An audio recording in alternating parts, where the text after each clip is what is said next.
refurbished today. We are rested and ready to go.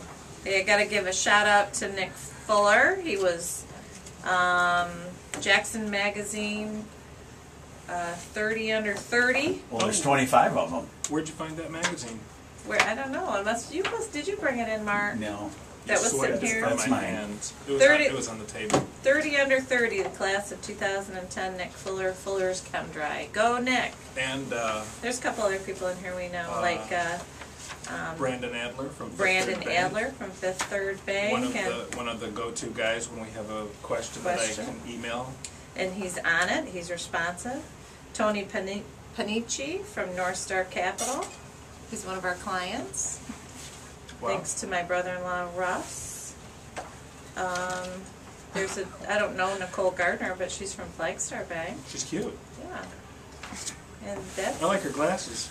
Oh my God. You never know the riveting things that are going to be I thought the Rick here. Baxter show was going to drive me crazy. You thought who? Nothing. Oh yeah, that's right. You can't say he that. thinks we're driving him crazy. Yeah. Just wait. That was it. There we go. I'm sure there are other... Any other inane... Congratulations to all of those. You know, that's Yeah. quite a feat. Jackie was she was one of the 30 Under 30. What year were you, do you know? Do you remember? Can you go back that far? 2009 maybe? Yeah. So they get a lot of applicants for that. Yep. So that's Very quite good. a coup. That's tonight, by the way, at the Cascades Manor House. Oh, okay. The 30 Under 30 party. And you're invited. That'd be because fun. you are a city council woman. Oh, I didn't get my invitation. Today's your first day. Today's my first day. What, are you doing anything your first day on the job? We need to tell people that they can call us, right? 787-3397. You can. They can email me at mark@thinkingrealestate.com. We always forget to point that out.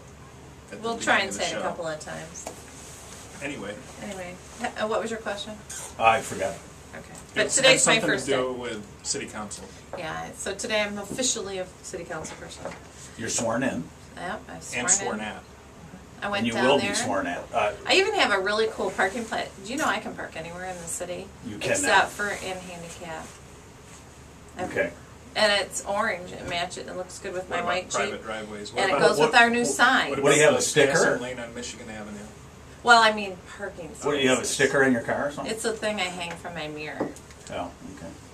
And it matches her car. And it matches. But I didn't think we had that big a parking problem in downtown Jackson, so I don't know that I'll utilize it, but I appreciate it. Those little things make a difference. Well, this time of year, it is very busy down there. So she basically has diplomatic immunity. Good for her. Good for her, yeah. Save your dollars. Spend those wisely. Well, you're the councilwoman now. I am. So what do you think of those pay raises that were shelled out the other night? I don't think they should have given them. Okay. Just checking with you. Because it was bad PR, or because they don't have the money, or? Well, I don't know the budget situation yet. I mean, because I haven't been privy to the actual numbers, other than what Warren Hernando went over on big screen at city council meetings. But the city's struggling, and it's just not that they're cutting everybody else back. Why would you give 3 people raises? I mean, I understand they might be deserving of it. There's no question about how hard people work. Right. But it's just not the time to give raises. You don't think it looked good? Well, I just don't think it was appropriate, whether it looked good or not. And it was a lame duck. And only 2 voted against them, I saw in the newspaper. Karen Dunnigan and Carl Breeding. And it was a lame duck council, so... it just should not. I don't think it should have been brought up. It should have waited until maybe Till the new council was in. Right, exactly. It's my opinion. Well, we asked it. Just thought I'd check with you. Greg asked it. Greg asked it. So, there you go. Okay. They didn't ask me my opinion that night. You'll get a lot of questions like that.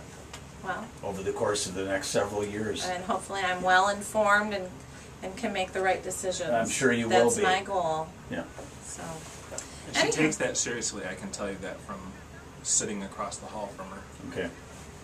Yes. She burns the midnight oil. Anyway. So, I have a question for you. Okay. I've had a couple of my clients ask me recently about timing with regard to real estate, and is it a good time to put a house on the market? Oh, that's a great this minute? question. The weather yesterday was lousy, you know. Do they want people tramping through their house during the winter time? What is your opinion? And then I'll My tell you what opinion mine is that if someone's out there ready to buy a house, they're not going to wait for your people to put their house on the market. So if the seller's ready to sell, get it out on the market, it might take a little bit longer, but the buyers that are out there right now looking are serious buyers. There might be a few of them, but they're serious. And as far as tramping through, I just listed a really great house on Reynolds Road, and she has allergies, so we as realtors, maybe we have to take the extra step to get booties for people to put on their feet so that the houses don't get messy and stuff like that. I hate those. I know, but you have to take people, the fact, like this woman has allergies. You know, you don't want her. Then you should actually make a sign that says that, because people don't know that. Right. I sometimes just assume that people are a little over fussy, controlling. Right. Yeah. No, she has. I mean, this is naturally Serious. the slow time of the year, right? It is a slow time. Yeah. I think that's less so than it used to be, though.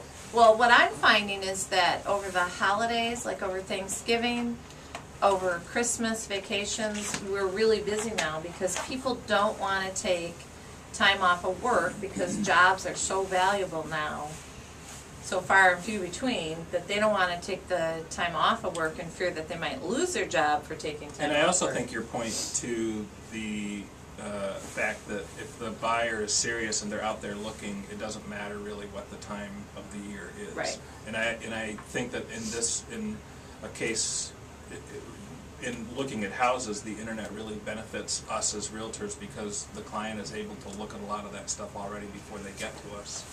And so, Mark, there's still a lot of people that are just browsing out there? There are always browsers. When I do open houses, a lot of times see people that I've seen at open houses for years. Oh. There are a lot of people that just like to go to open houses. Now, are they just looking for that They're just looking. blockbuster deal? A few. Maybe, but a lot of people like to go, and HGTV has changed the dynamics of real estate. So a lot of people In like what to way? go. Well, first of all, I don't think we always tell our clients that the house has to look a certain way, and it's not as devastating to them now when Because we they tell see them it that. from. Because they're seeing it now all over the TV. Right. And then buyers, when they come in, are these lookers or gawkers or people who aren't really buying, and they just go to open houses because they want to see how people decorate. Okay. I have other things to do than that. Of course, we see houses all day long. And would I go through open houses if I weren't a realtor? Probably not. But I used to. yeah, Before not here so much in Jackson, but. in I the was so days. young when I started that wasn't even a Consideration. consideration. I had 2 babies, and That wasn't happening. I didn't have time for that. So, oh look, we have a call. Are you taking questions? We will. You will? We will. Good morning.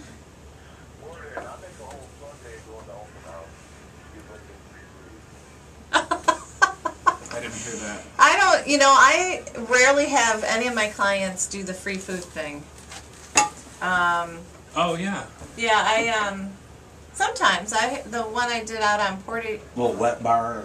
on Updike Road, she made great cookies or brownies. I can't remember. One of them, they were brownies. Oh, She they were can't brownies. remember. I think there was something. Well, in it was a those few. brownies. It was a few weeks ago, but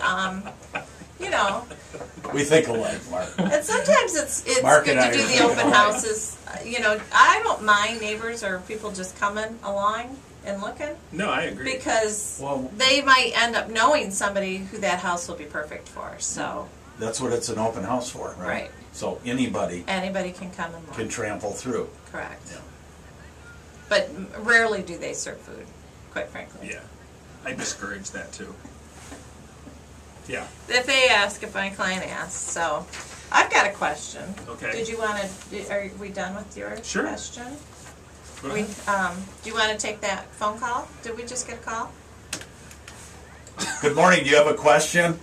Yeah, should buy our house out to a liberal. Okay. Thank you for doing that. We don't like those kind of statements on our show. We don't go liberal, conservative here. Yeah, this is real estate. I got a question. This person owns a multi-family apartment complex, and they put smoke detectors and are currently putting carbon monoxide detectors in there, and want to know who's responsible for making sure the batteries are working. Because there is you do have to have working smoke detectors when you lease a property. I would say it would behoove the landlord to change them every 6 months or every year, whatever the battery life is. Well, that's kind of an interesting question. Well, I would say it's the landlord's responsibility. I think it's the renter. And I asked Bill, okay, our on-staff attorney. Crack attorney. And he says that you can put it in the lease that they're going to be responsible for changing the batteries. Who is? Oh yeah, I was thinking that too, that it can be spelled out in the lease. Right. Well, okay. That the tenant could be responsible, but and you have to have it working when they take occupancy. You have to have the smoke detector. You don't have to have a carbon monoxide. This person actually was installing a carbon monoxide, but if it's going to be there... So if it's not in the lease, then it's the owner? The landlord. Okay. And I will tell you what I do is every time the time changes, right. Jeff goes through our apartments, and you have to give the tenant notice. You can't landlords just can't come into the tenant's apartment without permission, unless there's an emergency. And Jeff will go in and change the batteries every time the time changes. That is Jeff who? Jeff's my maintenance guy. Okay. And we do that, and that gives us an opportunity just to also check and make sure that the apartments, they're not smoking, because we don't lease to smokers. Really? Yeah, smokers are not a protected class. Really? Mm-hmm. Okay. And or that they don't have animals that we weren't told about, things like that. Maybe I shouldn't say that on the air because now my tenants all know that. But I have great tenants, so. So, do you allow animals or? I do. It depends on the unit. I've got a 6-unit that I only let cats in because I don't have enough yard for a dog. But I do a non-refundable pet deposit. Pet fee, sorry. Pet fee? Yeah. Some landlords do a... You want to take a call? Sure. Are you sure? Sure. Let me finish my statement, though. Some landlords add an extra amount per month for a pet. I just do a one-time, non-refundable pet fee. Are you sure? Yes. Okay. Good morning. Where's my smoking monkey go? Okay.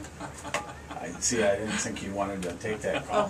Do you have caller ID? We're going to have to get caller ID here because those are just disruptive and not productive calls. Yes, non-productive calls. Non-productive. And I didn't even hear what he said. Sometimes fine. First Amendment. We don't have to No. take the phone calls. Makes us not want to take the next one. That's right. And the next one could be a really valuable one. So, all right. What about I've come across appraisal challenges. How about you? I think we've had that conversation before, and I think that appraisals are difficult. Do you know that they have, we should probably have an appraiser on? We did once a year ago, Tom Hardy. Yeah, but they've changed. Yes, I agree. But the problem with appraisals, and I caution my sellers this when they want to overprice their house, is that once the appraisal is done, you don't get it changed. In the old days, we were, I'm trying to figure out how to say this, it wasn't unusual. It was more flexible. Yeah, it wasn't unusual for us to challenge those appraisals and give them comps, give the appraisers comps. Well, a listing I just went on out in Hanover. And especially if it's an FHA loan. Oh yeah, the FHA. The appraisal stays with the house. For 6 months. Yeah. Then it goes away. This one was, I went on a listing appointment out in Hanover Township. There was an offer on it. The appraisal came in $9,000 less than the offer. But the appraiser used, now this is a house on acreage, and he used, in Hanover, south of town, he used a comp out in Stonegate Farms. Stonegate Farms. He used a house in Stonegate Farms as a comparable. on a lot, and that only gave $10,000. Which is northeast of town. Yeah, it's northwest in a schools. Subdivision. Yep, in a subdivision on a lot. Well, how can that be comparable? Well, the underwriter doesn't know Well, I understand that. if it is or not, and I understand. I mean, but I think that they shouldn't be allowed to use a subdivision house on a house on land. And when I did my market analysis, I came up with a value of probably an average of about 166, 167. So is that... And I used only stuff in Hanover. How would you describe that practice? Divisive? No, I mean, no, I don't think it's sneaky. I don't think it was fair to the seller on that, because then they only gave $10,000 for the land. Now, I think 7 acres. I did my research on the vacant land out in Hanover Township, actually Hanover Horton Schools, and we go back to 2006. There were several sales in 06, several in 07, 08, and then 09 there was 1 sale. 10 there were 2 for vacant land. Mm-hmm. And then this year we've had 6 sales, so and I've seen that in other properties. In just that township? In the Hanover Horton Schools. Uh-huh. So that's good, and I came up with $3,230 per acre as the average sale price. So that was 7 acres? And there were 7 acres. Okay, so you're looking and the at... appraiser only gave them a $10,000 adjustment for the land on And the you're looking at subdivision. about 22? 20, yeah. So, anyhow, and the appraisal rules now are you have to describe the house as either a ranch, a colonial, a Tudor. But aren't there rules that say that they have to use comps within a certain distance of the house? Depends on the underwriter. I think that is so bizarre. Because I had one out on Michigan Center Lake said the comps could only be within a mile. Right. And that was half the mile was in the water. See what I'm saying? I do see what you're saying. You look stunned. Well, I just, they changed these rules, and, as we were sitting here, I've got an offer accepted on a place north of town that's been for sale for several years. Great deal, and the loan originator just emailed me and said that they're having a hard time finding an appraisal company to do the appraisal. They want twice the normal amount of an appraisal because it's different. It's not different at all. It's a house on 5 acres. Really? Yeah. Did you give him Tom Hardwick? Well, I told him to call Charlie a local Hardwick's appraiser. numbers? Yeah. I don't understand. I'll run out there and do it. Would you? Yep. Let me give you the comps. Okay. Like the good old days. Yeah. Yeah. Oh, goodness. As you were speaking, I got that email. Isn't that something? And you can read and talk. Transacting business during the show. That's impressive. Hey, you got to do it. Jeez. What about this one? I don't know if we have time for this one. How much time do we have? Okay. Here's someone who wants to buy a house, $70,000 house. Uh-huh. Yep. But she did a short sale 2 years ago. Yes. So what do you suggest? I would first get her with a lender who can put her on a path to homeownership. And tell her credit score is over 700. But aren't there requirements from... I'd probably send her to a local bank first, because a local bank could shelve it if they wanted to do the loan. If they wanted to. Mm-hmm. So I would send her to somebody local first. And that's because there's a 3-year waiting period. Right. Sorry, I should have said that. Yeah. Now, on conventional, though, there is a 2-year waiting period, but you have to have 10% down. I think that a few banks have those, 10% of a $70,000 house is $7,000, and if she's going to buy a land contract, it's the same thing. Right. And at least on a conventional loan, she'd be locked into an interest rate. That's a better interest rate, too. Yeah, I would say she should do that. Yeah. She should come up with a $7,000. Right. Even if she's got to pull it off a credit card or something. Because it's cheaper to own than it is to rent right now. Right. So that would be my advice, is to get it done. And the only other thing Give her is my card. If it was an FHA, if she was going for an FHA, if she could prove extenuating circumstances, like a death in the family or an illness. Now, loss of a job is not an extenuating circumstance, just so you know. Wow. but a natural disaster or something like that. We don't have those around here though. Do we? No, Well, not normally. Tornadoes like, maybe, you but mean those like aren't very. gas leaks and oil No, leaks. natural, like earthquakes and flooding. Things that open from the heavens. Nuclear Act of God. winter. What? Act of God. Act of God. Thank you, Jackie. All right. Oh, you're out of time. Oh, can we? I had got some somebody ask listings. me, how long do you have to stay in the house, at the text message, how long do you have to stay in the house if you received the the $8,000 tax credit last year? The 8,000. Here's the answer to that. You have to stay there for 2 years, and but you don't have to pay it back if you don't. Unless you've got the $7,500 tax credit. Well, whatever it is. The $7,500 you got 15 years as a payback. But Right. the $8,000 one, so it just depends which one you got. Well, if they got the $8,000 one, this was the specific question, the Okay. $8,000 one. So do you know the answer? No. Oh. Do you? I think I do. I think it's 2 years, and if you sell it and don't make a profit, then you don't have to pay it back. Why don't you look that up and confirm that next week's show? Thank you. I'm quite sure that's the case, but I will do that. We'll see you next week. I have a couple new listings. Can I talk about them? Real quick. Okay, Tim's Lake, 3662 Tim's Boulevard, 397.5. What an amazing house! You could put 2 full families in that house. Great. Out in the walkout. Grass Lake area. Yeah, on Tim's Lake. And then 3255 Reynolds Road, Western School District, sits on 3 acres, a pond, a pole barn.